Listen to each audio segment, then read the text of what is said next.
going to destroy the world. All right, let's see if you can pull out a strong finish with March 28th.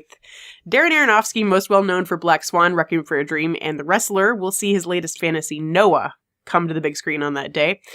Noah is an interpretation of the famous biblical story about a man who attempts to save his family and the local wildlife from an impending flood. Russell Crowe stars in the title role, and the film has already stirred up some controversies with various groups, including religious activists, as well as the financiers of the project, who are reportedly slightly unhappy with the finished product.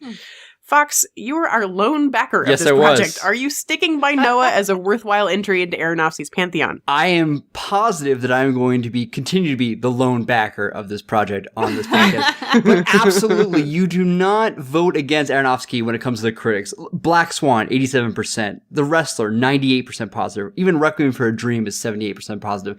I think the critics are really going to love this. I think you're going to see the cinematography. I think you're going to see the strong performances he pulls out of the actors in this.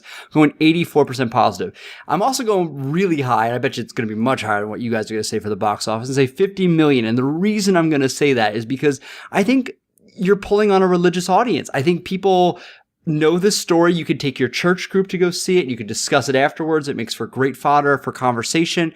How was the Bible interpreted in this particular manner? I think it's going to do very well, and I would not be surprised I'm alone in that assessment. Jill, does he in fact stand alone? Oh, certainly in his Rotten Tomatoes prediction. So I really went the other way. I think this is going to be the most divergent of our scores, if you will. Good word. I went 35%. There's no way. There's no way. You just don't do it. I think you made some great points. It just doesn't look, I don't get it. It doesn't look good. Well, it's about a guy and there's a flood. That's what the story is. Rumble, There's these rumble. animals. Hey, we were like, and 35 million, Jill picks move from on. the heart, and she is often more correct than you. So let her be. Hey. Chris, where do you stand on this? I am more moderated than either of you guys. I have a lot of trust in Darren Aronofsky. Pi is a spectacular dang movie that if you haven't seen, you should run out and see it right now. It's awesome. He has a tremendous talent, and I don't think this is going to get completely away from him. So I'm saying it's certified fresh, but just barely 65%.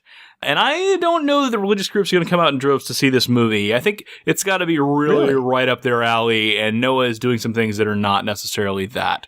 And they may just get mad and not come. But still... See, I think you're going to be fooled. I think everyone's going to go see it thinking they're going to get the biblical story, and it's not going to be. Yeah, they're going to go, but they're not going to be happy about it. That's what you're saying. Right, Okay. exactly. We'll see. It will not be Passion of the Christ. I'm saying $40 million.